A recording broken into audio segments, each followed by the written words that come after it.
కస్తరిలో కూర్చున్న ప్రజలకు జీవితాలను, కుటుంబాలను, సమాజాన్ని వెలిగించడానికి 2025 సంవత్సరాల క్రితం క్రీస్తు వెలుగుగా ఈ లోకానికి వచ్చాడు.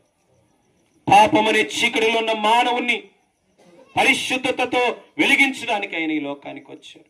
ఇంకా ఏ పాపంలో, ఏ శాపంలో, ఏ దోషంలో ఉన్నావో నిన్ను వెలిగించే వెలుగే నిజమైన వెలుగు యేసు ప్రభు.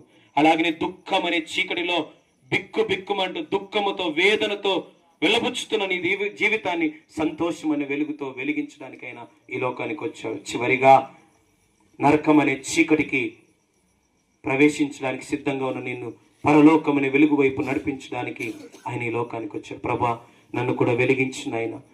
నువ్వు వెలిగించడానికే వెలుగుగా ఈ లోకంలో జన్మించావు నాయన. నేను వెలిగించబడడమే నిజమైన క్రిస్మస్. నా కుటుంబం వెలిగించబడడమే నిజమైన క్రిస్మస్. నేను వెలగకోకుండా ఎన్ని విద్యుత్ కాంతుల కింద నేనున్నా నా జీవితం చీకటి ప్రభా, నన్ను వెలిగించమని చెప్పబడిన